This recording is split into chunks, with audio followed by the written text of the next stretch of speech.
Hello, and welcome again to A Pause in the Storm, which is the Haymarket series, which tries to allow people a quick half-hour kind of break in their day to think with a Haymarket author about their writing, but also about our moment, and kind of just to breathe a little bit.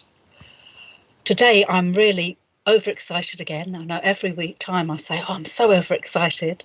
I'm so overexcited again to have a chance to speak to Hadas Tia, whose phenomenal A People's Guide to Capitalism has been really, breaking left book selling records and reigniting people's imagination about what an anti-capitalist approach might be in our time, I think. So we're going to have a free-flowing kind of accessible conversation, and I hope that for all of you it's something that helps you think about the book but also other books and your lives as well. Thanks so much for coming, Hadas. My pleasure. Thanks for having me. So the first question is really, I'm sure, an obvious question that everyone is asking you, but that listeners will want to hear again, is how did you come to write this book? And you speak a little bit about the kind of weight of the people I think of as the dads of the left. And they are kind of my spiritual dads as well, but they're a little bit silencing. And the weight of their approach and thought can kind of stop you speaking. And I wondered if you could say a little bit about writing this book and writing it now, especially as someone who, probably in common with myself, is familiar with those dad-like spaces of the formal left.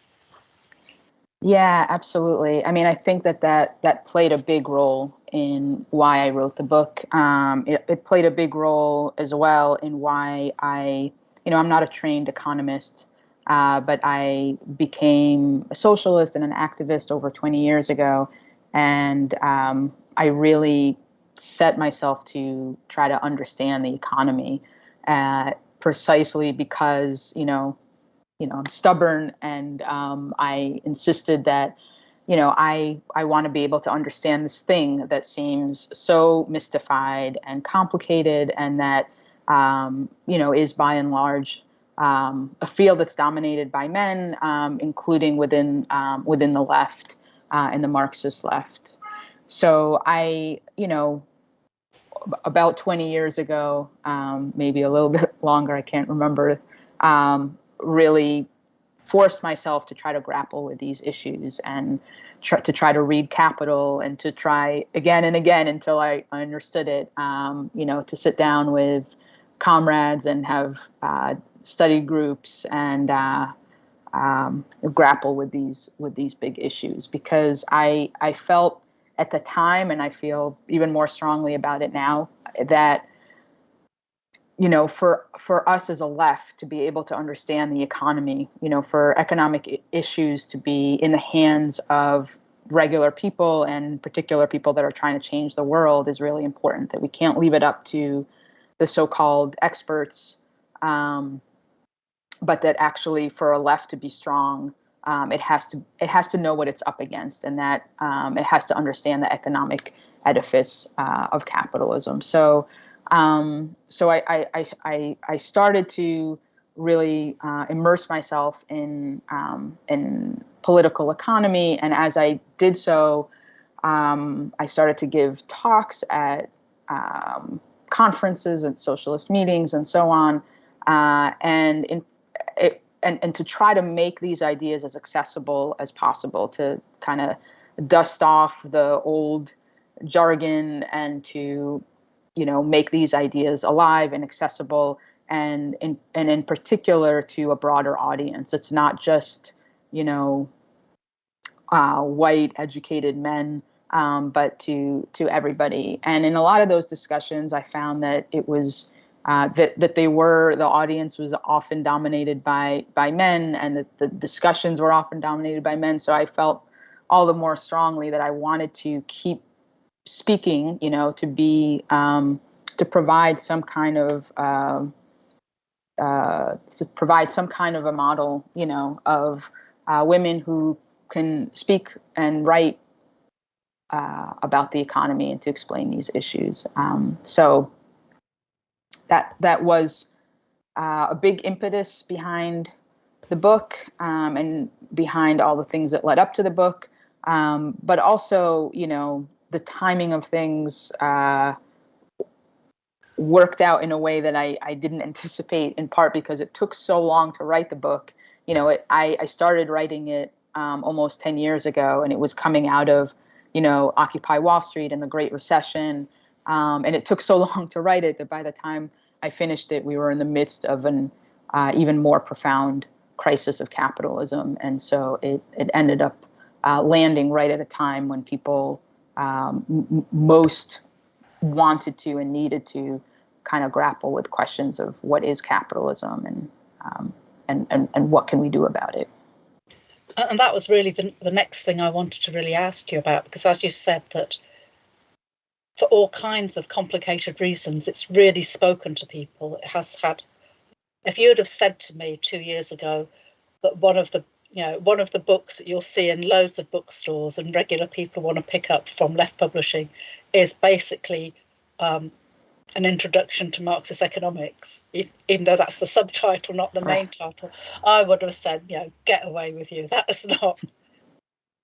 And although, as you say, you describe yourself as not a trained economist, but it is quite an economicsy kind of piece of work. It's written in a way that you don't have to know the big words, but it basically takes you through the big concepts of Marxist economics and then says, and this is how they relate to your life. Can you say a little bit more about how you understand the kind of hunger there seems to have been for this kind of work, which I have never read anything else like it that does the kind of job that you have done, and yet it's had this reach and kind of resonance with people?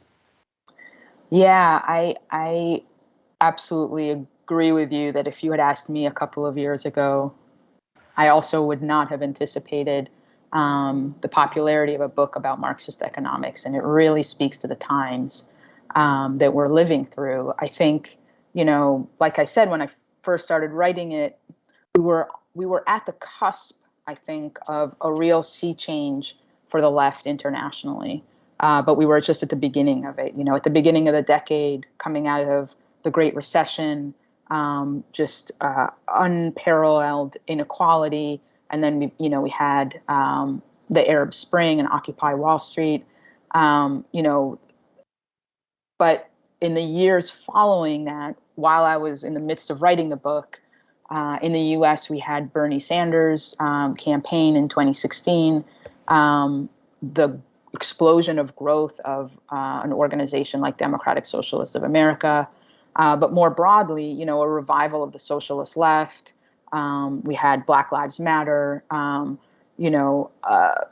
There has really been over the past decade a sea change in both mass consciousness, but also within that a growth of a left that's being reborn. And I think the pandemic over the last year and a half, and my book came out right at the beginning of the pandemic, basically, has is sort of like the nail on the nail in the coffin. Is that the expression? But it just exposed every rotten, incompetent, anti-human aspect of capitalism, and I think it's forced. And it happened on top of, what I had already said over the past decade, and just massive and unprecedented class inequality. But on top of that, we've had this unbelievably inhumane, wretched response to the pandemic on the part of states and the capitalist class. And I think millions of people are really trying to understand capitalism right now, trying to understand how it is that a system that at minimum is supposed to at least be able to provide us with goods and services, right? That's supposed to be the bare minimum, but couldn't provide basic masks and ventilators, vaccines, the things that we need, capitalism cannot actually provide. And that's the tip of the iceberg, obviously, in terms of mass deaths and how the health aspect of the pandemic was and was not handled. So I do think that there is a very broad hunger right now for understanding capitalism. Obviously, my book was able to reach a very small portion of millions of people that are trying to grapple with these questions right now. But I think the revival of the socialist left and socialist organizations meant that it could be used in particular by new activists to deepen, unpack what were and are kind of broad anti-capitalist sentiments and try to give some meat to those bones, and provide a deeper Marxist analysis to that kind of broad sentiment. No, absolutely. And I think that's so interesting how you describe the different bits, and especially the pandemic. I mean, one of the things that I've been interested in Britain is the point at which it's become possible to talk of capitalism again. Because even a decade ago, it was a tiny fringe that you'd say the beast is capitalism. You can talk about poverty, you can talk about inequality, you can talk about racism, but capitalism, that puts you, if you start to say, well, if you want to know the story that will help you understand how these things come about in this conjunction, this is the story. And I've been surprised at how quickly, as you say, that suddenly people from very different bits of social movements have said, it's capitalism. That's the devil's name. Right. That's what he looks like. Exactly. And who would have thought it? Yeah. So, as you say, that I've already said that many things I love about your book, but I also love, one of the things I really love is the way that it is very bold in saying, these are the big, scary concepts that if you've been to meetings, you may have heard. Let's do labour theory of value. Let's do perpetual crisis. Let's do financialisation. Let's not duck them and let's not water them down. But these are the building blocks. And you do it, I think, in a very dense but accessible way. I mean, people can read that book and they will have those building blocks. And you've said a little bit, but I wondered if you could say a little bit more about why this particular conceptual literacy, as well as an anti-capitalist sentiment, right, is part of what you think we need collectively to build. Right. Absolutely. I mean, I think part of it is, like you said, it's naming the beast, that for people to, and there is at least a vague sentiment that beast, that name of the beast is capitalism, and I think more and more people are seeing that, understanding that, animated and angered by that. And so we have to then understand, what is capitalism? We've named it. Now we actually have to understand it. And what I try to do in the book, in tackling the big concepts, was to give people a framework for understanding what's happening. What are the underlying dynamics? What is capitalism at its root? Not just how do you understand the surface of prices and stock markets, which is sort of like where mainstream economics begins and often ends. I basically followed Marx's method of beginning with the big concepts, and once you have those as the building blocks, you can build out and sort of use the glasses, use the analytical tools of Marxism to look at current crises, at financialization, and so on. The big concepts are important because they get to the root causes and the underlying dynamics. Capitalism is fundamentally a mystified system, right? It's at its core, it's meant to be mystified. It's all about freedom, the free market, choices. We're all just meeting each other on a level playing field. I sell my labor, my boss sells the goods, et cetera. But actually, at the root of it is economic compulsion and exploitation and oppression, as the glue to keep those processes in place. And so in order to understand the root of the system, you have to grapple with the big concepts. What is labor? What produces value under capitalism? Towards whose benefit? At whose expense? How does exploitation really work? And so on. Where do profits really come from? I think we have to understand all the big picture questions in order to then apply them to the reality around us. No, absolutely. And actually that makes me want to ask a kind of slight follow-up question that, of course, one of the things that happens if people, as you say, start to comprehend the concepts that allow you to see the beast, is that hardship in the world stops being unfortunate and starts being enraging because there's a perpetrator, not a named perpetrator, but you start to see these things that people perhaps are well schooled in thinking of sad, unfortunate things, and instead feel like someone did this to us. Yeah. And I wondered if that felt like how the political climate for some people was changing in the States as well, because I certainly think an element of that is what is happening here in Britain. Yeah, I think that's absolutely true. I mean, something is unfortunate if it is just by chance is what happened. Well, if somebody trips and falls, and that's unfortunate. If somebody is getting kicked in the shins repeatedly so that all they can do is trip and fall, then that's a different story. And I think that that's exactly what this past decade, and like I said, the pandemic is sort of the nail in the coffin. That's what this last decade has borne out around the world. I mean, the lesson of the Great Recession, right, is that the financial elite caused a massive, unbelievably devastating crisis around the world. And it was so clear who had caused it. And yet those are the very same people that were bailed out.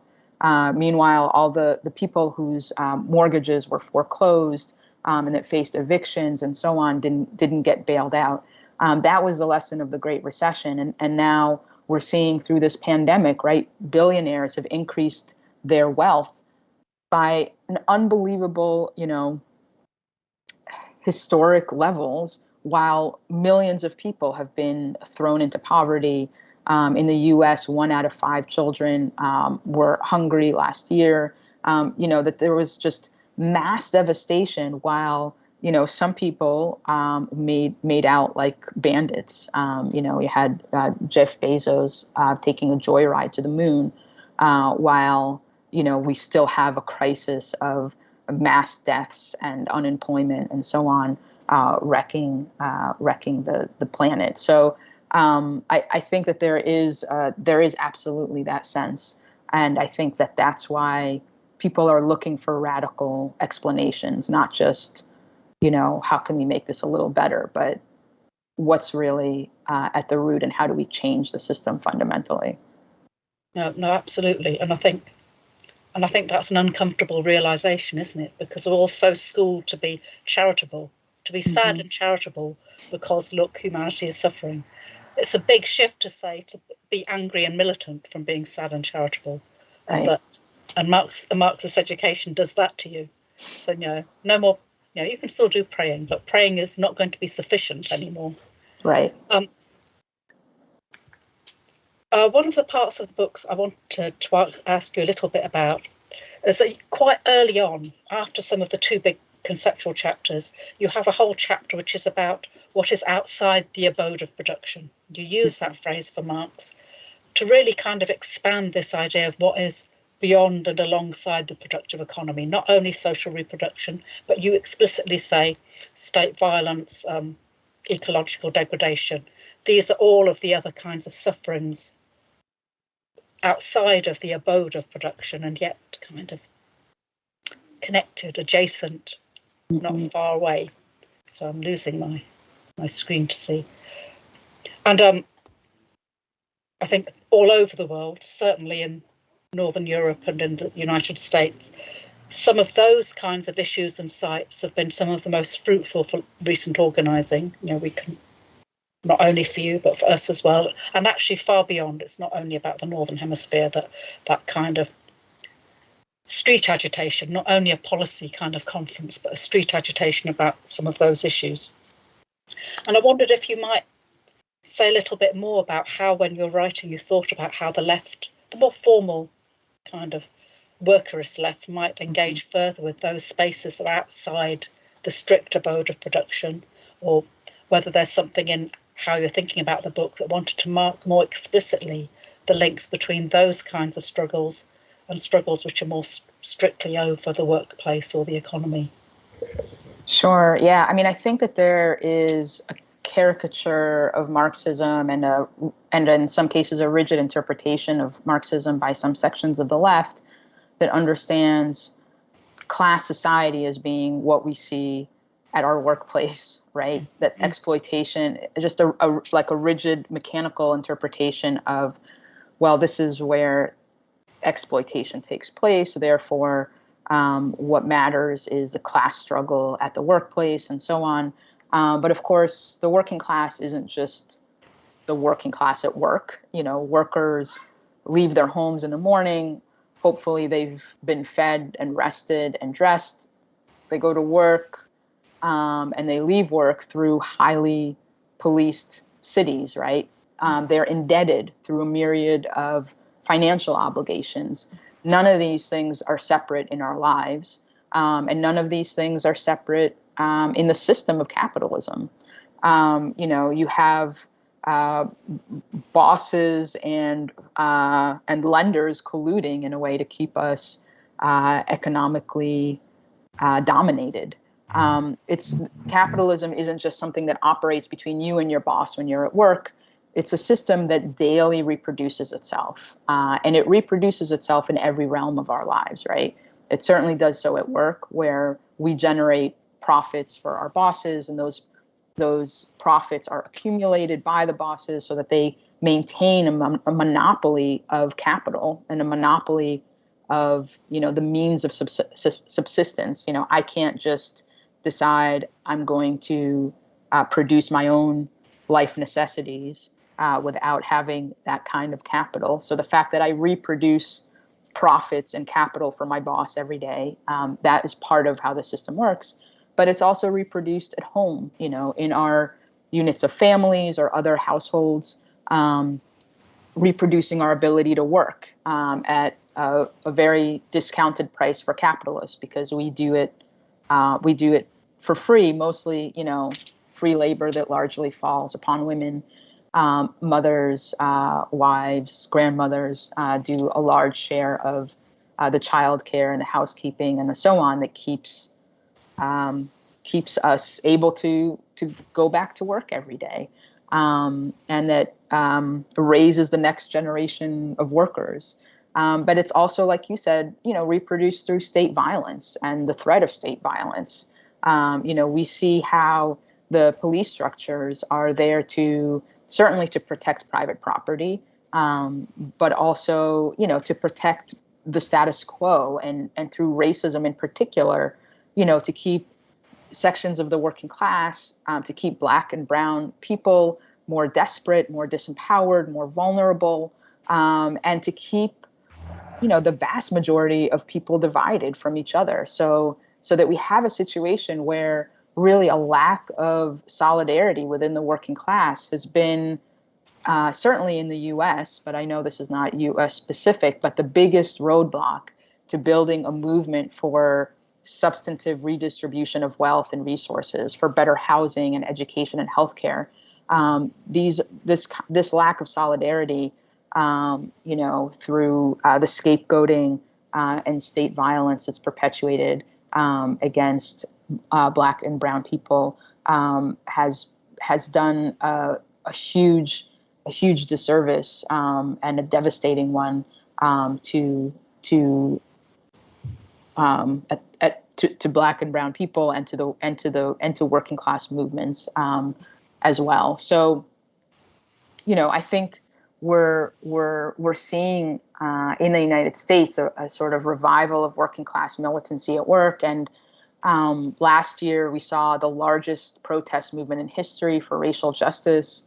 We're seeing right now ongoing struggles around budgets, around fiscal spending, around climate justice, and the Green New Deal.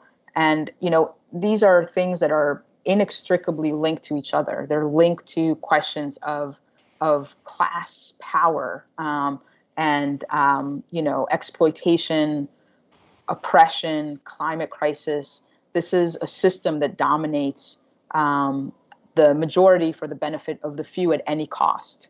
And so, we need a left that can help to build solidarity, among those struggles concretely, but also a left that can put forward a political vision that really ties, the economic exploitation with the racial oppression, with climate crisis, and understands these as one system.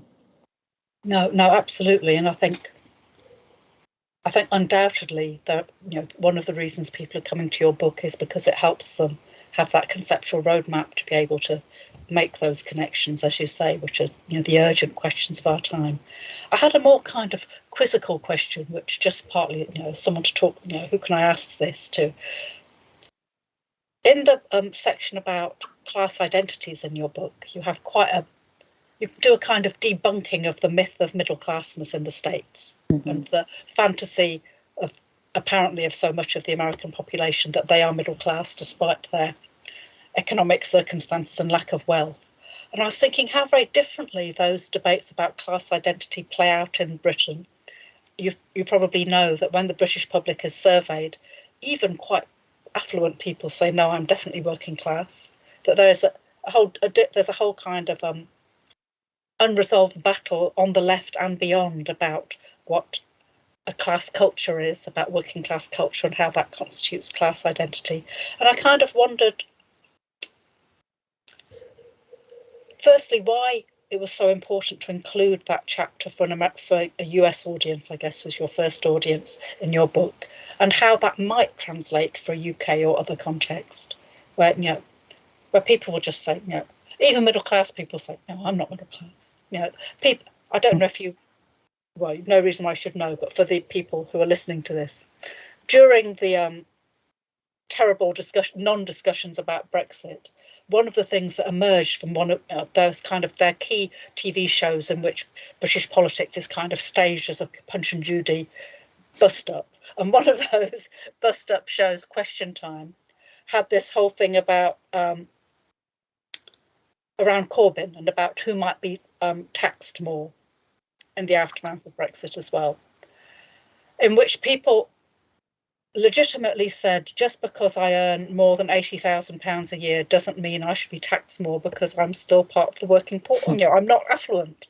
And so there's a kind of a different discourse here, I think, about who belongs where. And I just thought, I can't get my head around that. So I thought I'd ask you. Yeah, I think that's fascinating for sure. I mean, to answer your question, certainly for a US audience, I think it was an important element for me to address. And, like you said, in the US, there's this conception that we live in a middle class country, that the vast majority of people are middle class, and that, you have a few very rich people and a few very poor people kind of on the fringes of society, and the rest of us are middle class. And then the politicians are always talking about how they're going to save the middle class and so on and so forth. I think that myth has begun to be punctured in the US. We're a long ways away from where you are in the UK, but, I think Occupy Wall Street was sort of the first to insert elements of class into a mainstream national discussion. We are the 99%.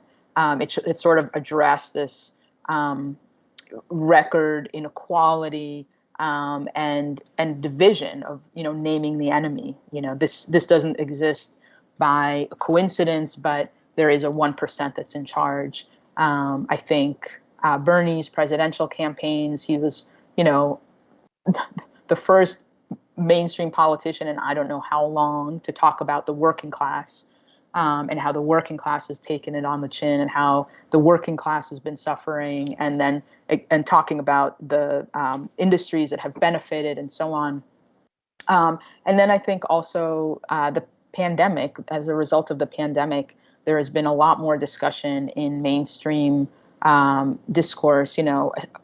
Essential workers has been something that everybody has talked about, that the system doesn't run without grocery workers, nurses, teachers, logistics workers, delivery, workers, and so on. that workers are essential to the way that our daily lives can go on, and certainly that capitalism can go on, and so forth. And now we're seeing some strikes, which help to put the idea of working class, not just a working class, but working class agency at the forefront. So I think that we're at the beginning stages in the US of that kind of myth of the middle class country being punctured. And I think that it's important, again, to take what's broadly happening and to try to clarify and hone in on it, to try to build a left that is clear on the concepts of class, not just as one identity among many, but that's, part of an edifice of a class society.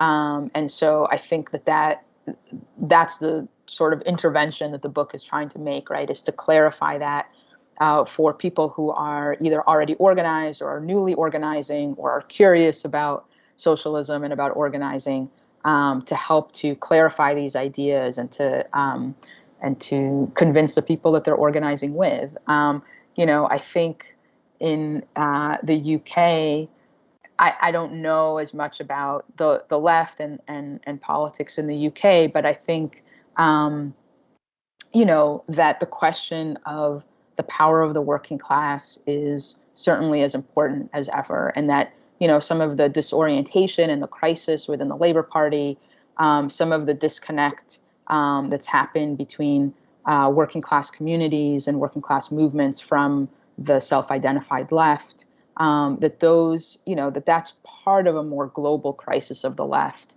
of trying to remarry, the sort of like formal self-identified left with more broadly working class movements, working class communities, and so on.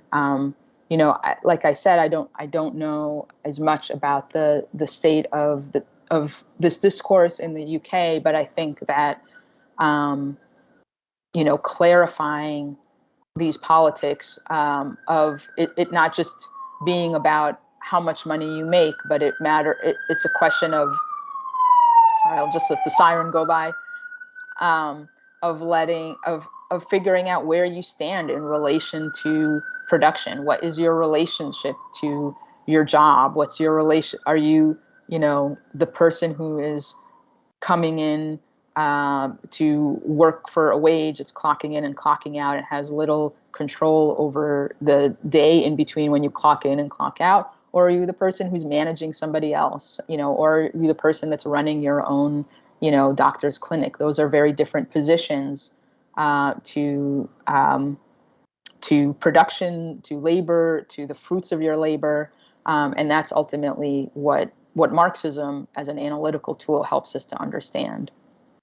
No, absolutely. And actually, I think that's a great place to end, really, that Marxism helps you to understand where you are in the world, why your life is how it is, and your relations to others. And it's only from that there's any hope of us changing our worlds for the better together. So thank you so much for your time. That was just a lovely conversation. And I hope it kind of allowed you to speak about the book in the way you wanted to. Thanks so much. Thank you.